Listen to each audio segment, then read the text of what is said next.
Bonsoir professeur, c'est un grand plaisir pour moi de vous recevoir dans ce plateau avec mes confrères journalistes pour analyser les questions brillantes de l'actualité relative au secteur minier de la République démocratique du Congo. Une question me revient en tête, selon vous, la RDC a-t-elle vraiment une politique minière? Les mines congolaises défrayent la chronique par les temps qui courent, de par le fonctionnement, de par la manière dont les choses, n'est-ce pas, se passent, et que nous constatons qu'il y a eu quand même des avancées, parce que les codes miniers de 2002 qui faisaient défaut en ce qui concerne la modicité des retombées, vous avez vu qu'il y avait plus ou moins 2% de relevance. Aujourd'hui, on est passé de 2 à 10 avec le nouveau code minier. Il y a eu l'augmentation assez sensible du taux moyen d'imposition. On dirait que c'est une amélioration. Nous sommes en train de suivre. Et aussi les initiatives de part et d'autre qui vont dans le sens de la renégociation. Donc l'ouvrage est en train toujours de revenir, n'est-ce pas, au niveau de la pointe de l'actualité, et nous continuons à réfléchir dans ce sens. Professeur John Ekina Bongongo, pourquoi les secteurs miniers posent toujours problème en RDC? Est-ce qu'on peut parler d'une crise de l'autorité de l'État dans ces secteurs? Pour ce qui est de secteur minier, il y a d'abord au niveau de déficit, il y a déficit de prospection, de jugement minier. C'est à ce niveau-là, déjà, il y a un problème. Parce qu'on est en train de faire une sous-évaluation. Sous-évaluation, quoi, de ces gisements miniers. Il se pose déjà un problème à ce niveau-là. Au niveau de l'extraction, minière et même métallurgique. Donc, on est pas en train de bien déclarer les choses. Il y a aussi la répartition arbitraire de parts, ce qui fait qu'on est en train d'imposer quelque chose qui ne reflète pas la réalité. Il y a aussi au niveau des statistiques, il y a les statistiques de production qui sont biaisées à volonté. Voilà, il y a dans plusieurs niveaux, on sent qu'il y a l'opacité, l'opacité de la gestion, où on n'est pas en train de bien déclarer l'assiette, et lorsque l'assiette n'est pas bien déclarée, tout est mal parti. Et aussi le comportement des agents du fisc, où on ne voit pas vraiment un contrôle rigoureux, et on peut dire quand même que les administrations fiscales n'ont pas joué leur rôle. C'est ainsi que la fraude perdure. D'accord, et souvent à côté de la fraude, il y a un peu sa sœur jumelle ou cadette, l'évasion fiscale. Donc je t'explicateur, seulement l'évasion fiscale n'étant pas directement la fraude, mais juste de jouir d'une disposition qui permet d'un vide juridique qui permet de profiter à son avantage davantage dans un secteur. Et il y a aussi ces formes aussi d'évasion fiscale. Voilà, comme vous venez de le dire, quand on parle de la fraude fiscale, à côté de la fraude fiscale, il y a aussi l'évasion fiscale. Mais les gens ont l'habitude de parler seulement de l'évasion fiscale. Il y a aussi l'évasion des capitaux. Donc le mot évasion, on peut coller ça à n'importe quelle action, à n'importe quel événement. Et l'explication est tout simplement que lorsqu'il y a évasion, on profite de l'ignorance de la législation pour contourner l'impôt. Parce que la fraude fiscale, elle est légale. C'est-à-dire qu'un impôt établi, mais la CGT cherche des manœuvres dilatoires pour contourner, payer moins d'impôts, et échapper à la loi. Mais tandis que l'évasion, c'est-à-dire qu'il y a de l'inattention, où on ne sait pas vraiment établir les choses dans leur spécificité. Bon, la CGT trouve là une aubaine de ne pas payer et de contourner. Une fois de plus, cela revient, n'est-ce pas, à l'administration fiscale qui est très outillé, parce qu'on a formé les gens là-dedans pour essayer de contrecarrer ou de contraindre les assujettis afin de faire en sorte que le pays puisse bénéficier de toutes ces recettes-là. Alors, professeur, parlant de la fraude fiscale, de l'évasion fiscale, sur le plan économique, ça paraît comme des fléaux, des gangrènes qui n'aident pas le pays à avancer. Mais vous qui êtes chercheur, vous qui êtes professeur d'université, vous qui comprenez un peu les méandres de toutes ces opérations économiques, y a-t-il des solutions immédiates ou des solutions idoines, urgentes pour essayer de mettre un peu loin de l'économie congolaise dans le secteur minier ces deux fléaux et des solutions que vous préconisez-vous? Voilà, les solutions, comme vous venez de le dire, j'ai parlé du contrôle fiscal. Il ne se pose pas trop de problèmes en ce qui concerne la législation minière. Il est vrai qu'il y a à boire et à manger, pour l'instant, le code de 2018. Certes, cela a sensiblement augmenter les taux d'imposition, mais une chose est d'avoir de règles, mais une autre c'est d'assurer un contrôle. Si le contrôle ne suit pas, il va y avoir un problème. Les organes de contrôle de l'État sont nombreux, mais pour ce qui est de l'impôt, nonobstant l'administration fiscale, l'IGF peut entrer dans la danse comme on le fait déjà. Vous voyez, il y a des retombées. Il y a aussi la Cour des comptes qui doit intervenir dans une certaine mesure. Les contrôles parlementaires. Vous avez vu quand on a déclenché seulement pour un secteur, ça urge ces derniers temps, c'est parce que les parlementaires ont commencé à travailler dans le sens de vouloir un peu contrôler. Lorsque on fait les matières financières et qu'on n'associe pas le contrôle, on ne peut pas s'attendre à des résultats escomptés. Donc, la solution, c'est de renforcer le contrôle. Je vois la Cour des comptes pas vraiment en train d'emboîter le pas. Est-ce que c'est parce qu'elle n'est pas rattachée, mais vous voyez que c'est un contrôle juridictionnel. Il y a des magistrats des cours des comptes où si on déploie, n'est-ce pas, ces magistrats sur le terrain, on peut s'attendre à des résultats satisfaisants.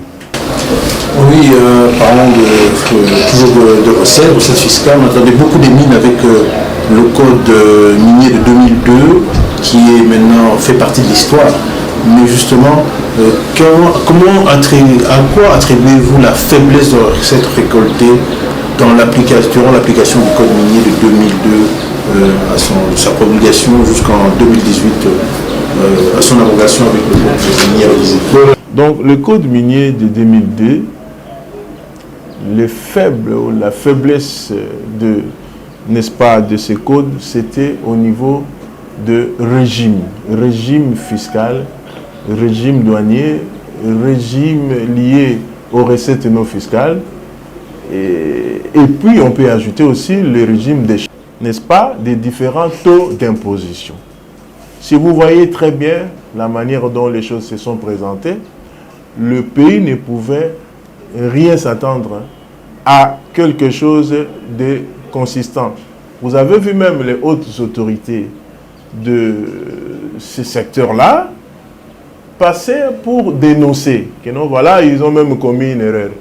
Une erreur parce qu'ils ont confié les mines, n'est-ce pas, aux investisseurs étrangers et en contrepartie, il y a eu de faibles rétributions.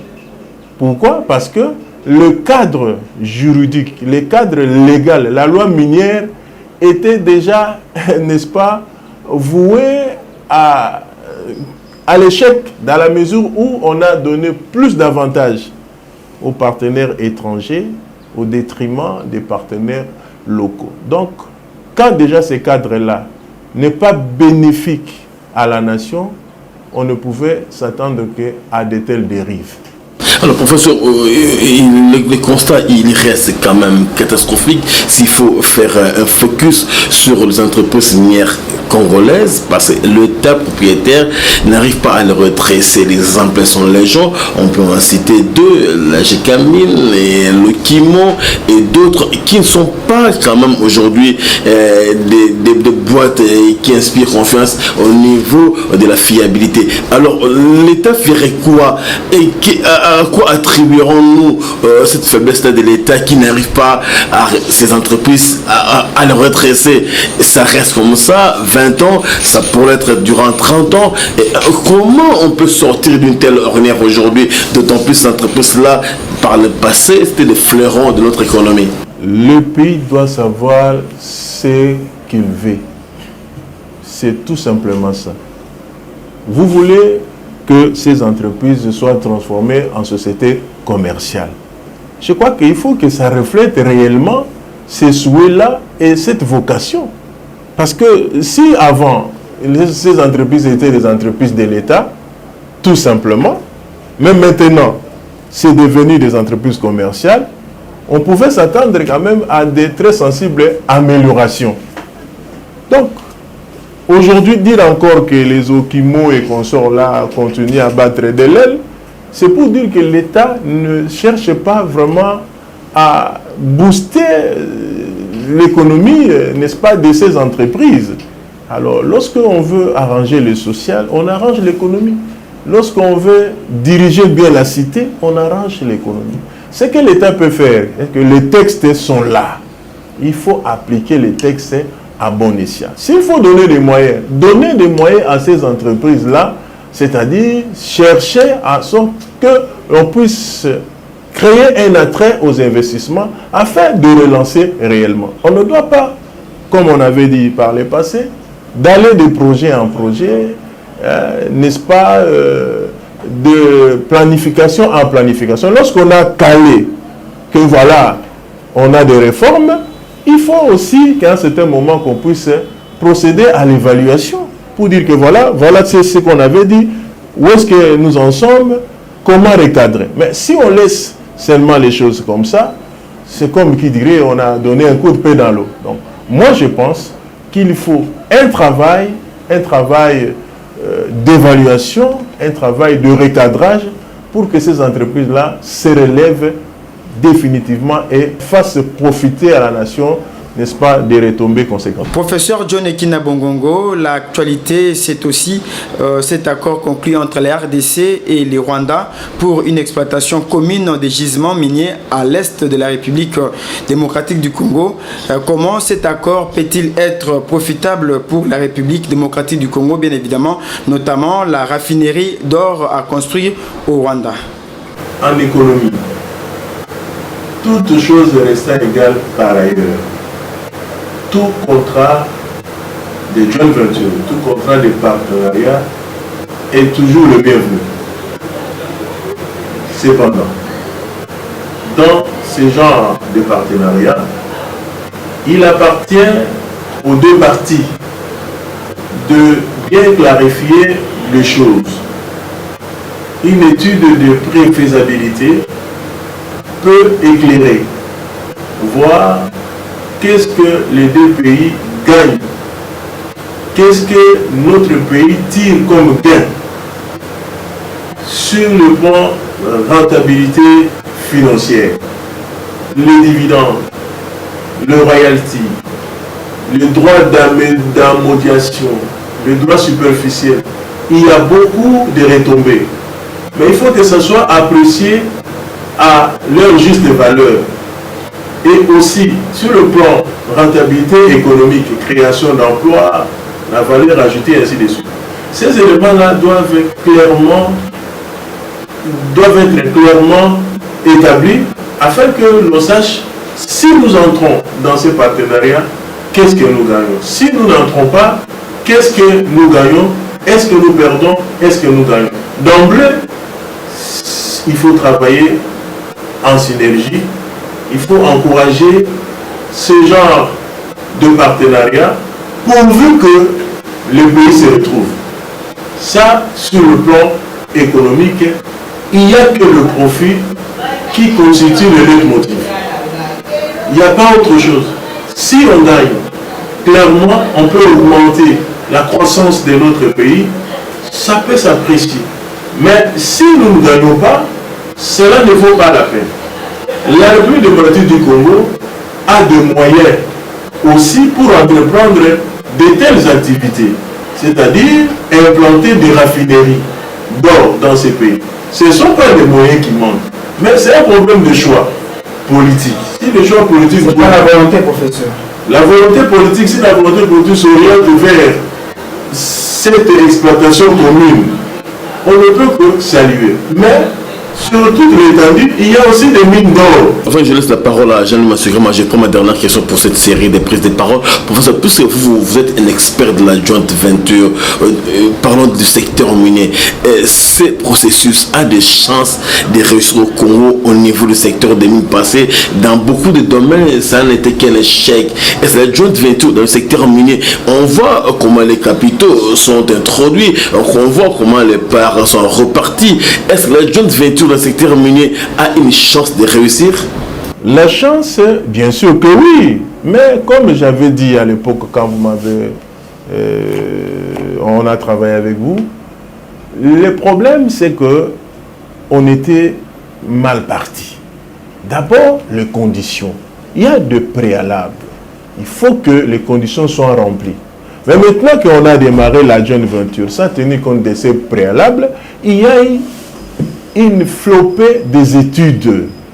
Hein? Même le gouvernement, il y a eu des études, des commissions, des revisitations, ainsi de suite. Les études ont été réalisées. Mais moi, j'ai comme l'impression que, comme ces commissions étaient des commissions ad hoc, bon, une fois on a rendu, et puis ailleurs, il n'y a pas eu de suivi. C'est ainsi que nous disons qu'aujourd'hui, si vous voulez que la joint venture puisse se réussir, il faut d'abord commencer par la loi.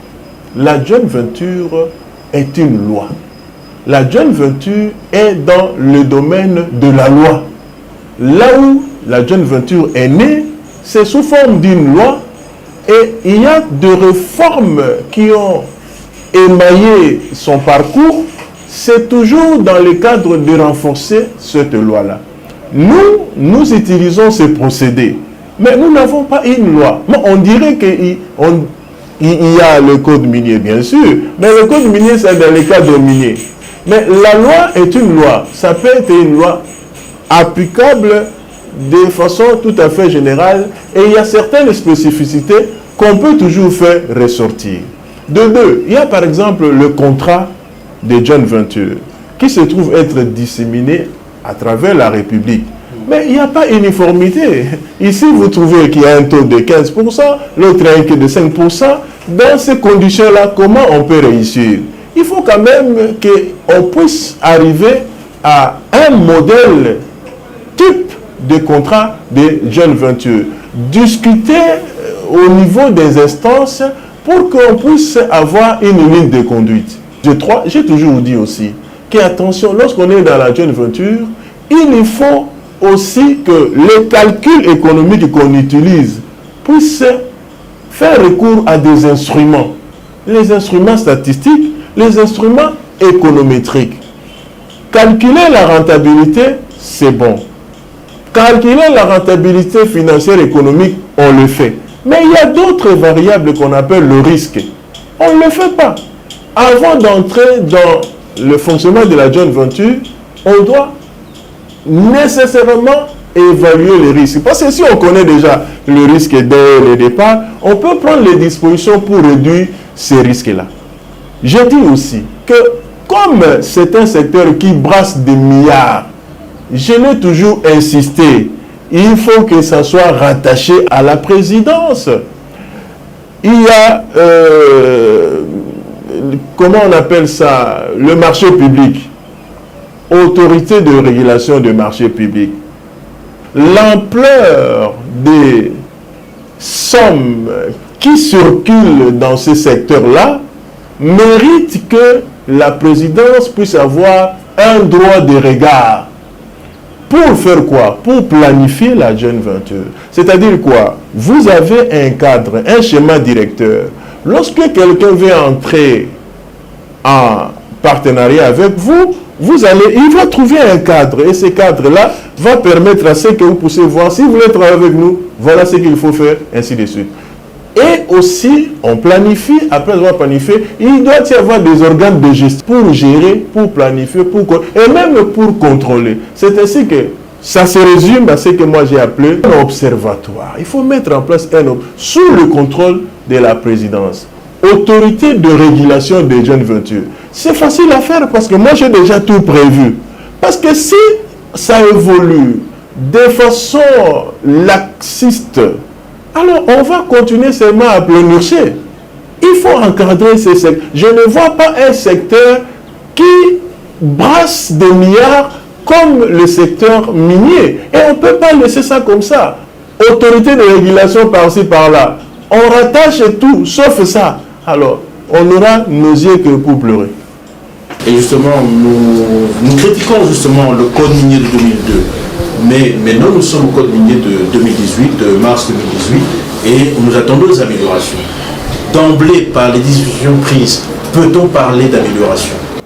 Voilà, je suis en train un peu de... j'ai trouvé que vous êtes en train de piocher le code minier. Vous avez commencé avec le code minier 2000 et je m'attendais aussi au code minier 2018. Voilà, messieurs les journalistes.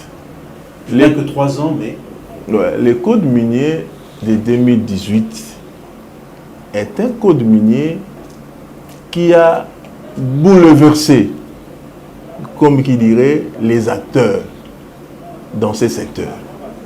Certes, cela a donné plus de moyens au gouvernement, mais les partenaires étrangers sont en train de réfléchir par 2 fois parce qu'on a trouvé que au lieu d'aller du simple au double, mais vous allez voir qu'on a sensiblement augmenté le taux moyen d'imposition. À titre d'illustration, dans le code minier de 2002, on est passé de 48% à 72% pour ce qui est de mines de cuivre et de cobalt. Donc 48 à 72%. Vous voyez cette augmentation sur le plan économique. Taux d'imposition moyen. Donc on voit dans l'ensemble. Cobalt et mine. Mais pour mine d'or, on est parti de 55 à 95%. Vous voyez. Donc on est en train de dire que nous sommes allés au-delà de normes internationales. Mais bon, ça peut se justifier aussi parce que quand nous étions en train de subir le faible taux d'imposition, bon, la communauté internationale avait trouvé ça comme une aubaine et là, il n'y avait pas trop de problèmes. Mais maintenant qu'on essaye aussi à notre côté d'augmenter, bon, il y a un peu d'hésitation. Mais tout cela n'est pas un problème parce que c'est un partenariat. Les partenaires sont obligés de réfléchir et de voir comment recadrer les choses. Professeur, aujourd'hui, revenons à la question principale de notre entretien, la joint venture. Il y a une opinion qui va très loin dans nos raisonnements pour estimer que si l'économie congolaise bat de l'aile par rapport aux joint ventures, c'est par exemple le fait aussi que le capitaux des partenaires sont tout le temps costauds et que l'État n'apporte rien à part ces gisements, vous l'avez dit au début, sous-évalués. Comment contourner ces difficultés-là? Parce qu'ils amènent les capitaux de façon faramineuse et nous on n'apporte rien et on sous-évalue les gisements et la difficulté demeure. Voilà, le problème est qu'ils amènent les capitaux, c'est vrai, mais vous avez vu des déclarations à la télévision que bon, ces capitaux ne sont pas des capitaux frais aussi. Donc quand ils vont chercher au niveau de la finance internationale des prêts, disons des emprunts. Et puis, lorsqu'ils amènent ça ici, bon, avec des taux tout à fait faibles là-bas, mais lorsqu'ils amènent ça ici, avec des taux élevés, bon, disons, ils amènent des capitaux. Maintenant, notre côté congolais, qu'est-ce que nous devrions faire? Nous, il faut renforcer l'expertise. Qui évalue? Si ce sont eux qui évaluent, bon, ils peuvent toujours sous-évaluer. Donc il faut qu'il y ait une sorte de contre-expertise. C'est ainsi que je dis il faut associer les scientifiques. Nous avons des facultés de géologie, des facultés, même à Lubumbashi, même ici, plusieurs années où on sort des ingénieurs des mines, ainsi de suite. Ils ont la capacité d'évaluer. Je sais qu'il se pose un problème d'outils qui sont un peu rudimentaires, mais avec un peu de volonté, on peut faire un travail de qualité en procédant à une évaluation tout à fait réelle et scientifiquement avérée. Parce que si ils ont amené les capitaux et que nous, de notre côté, on n'est pas au rendez-vous pour essayer d'évaluer, ça posait un problème. Autre problème, c'est quoi, M. Jean-Pierre? Lorsque on veut démarrer la joint venture, pour que tout soit clair, on demande qu'il y ait au préalable une étude de faisabilité. Après cette étude de faisabilité, on peut maintenant voir clair. Parce que et l'évaluation, et comme qui dirait, le nombre de parts, tout ce qui entre en ligne de compte du fonctionnement de la joint venture se trouve être étudié dans cette étape-là. Étude de faisabilité ou soit de factibilité. Alors, si cette étude-là déjà, vous n'en faites pas partie, ou soit vous prenez ça à la légère, c'est là où tout se joue. Donc, il faut quand même mobiliser les gens, il faut quand même faire en sorte que les gens prennent conscience. Et s'il y a des déficits au niveau des capacités, on peut renforcer les capacités de ces acteurs-là afin de répondre efficacement au rendez-vous. Il y a un autre point d'achèvement, c'est le fameux pacte de stabilité. Ça fait beaucoup de bruit. On avait même l'impression au moment à avoir l'évolution du code que ça tournait pratiquement autour de ça. Le pacte de stabilité qui était un des piliers du code de 2002, dont les dispositions ont été, on peut dire, amoindries ou bien diminuées. Mais en fait, de quoi s'agit-il? Quelle est cette mutation qui a eu sur le pacte de stabilité? Bon, merci, monsieur le journaliste. Écoutez, moi, j'ai fait toujours un tour d'horizon. Quand j'ai lu notre code, j'ai lu aussi les codes des pays environnants. J'ai lu plusieurs codes en Afrique. J'ai toujours fait ça. Une sorte d'étude comparative. Mais dans ce code-là, il est dit clairement ceci.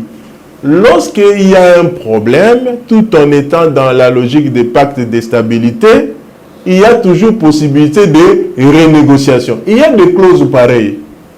Pacte de stabilité, oui, mais la stabilité a un temps. Lorsqu'on arrive, il y a des nouvelles donnes qui interviennent, il y a toujours moyen de s'asseoir pour dire que non, voilà ce qui se passe, comme le super profit là. C'est une nouvelle donne. Parce qu'en 2002, ça n'existait pas. En 2002, depuis que ce code-là existe, il n'y a jamais eu une telle imposition.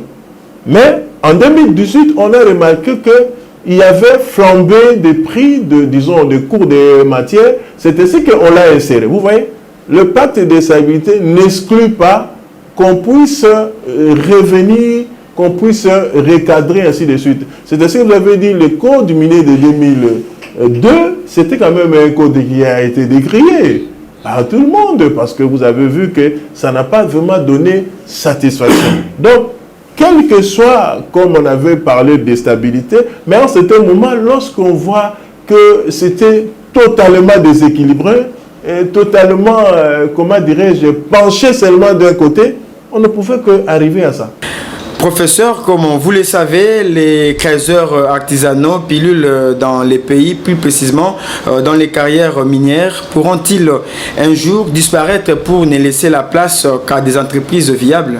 Voilà, le problème des creuseurs artisanaux ne se pose pas parce qu'il est résolu par la loi minière. Donc le code minier reconnaît le travail des creuseurs artisanaux. Alors, il appartient maintenant au gouvernement, n'est-ce pas, d'encadrer ces gens qui évoluent dans ces secteurs et essayer de donner les moyens conséquents afin que, à la longue, puissent se transformer en petite et moyenne entreprise. Donc, c'est l'État qui encadre, c'est l'État qui arrange, n'est-ce pas, comme qui dirait, planifie déblayer les terrains, mettez des instruments pour essayer de faire en sorte que ces artisanaux-là puissent essayer à la longue de devenir véritablement des petites et moyennes entreprises.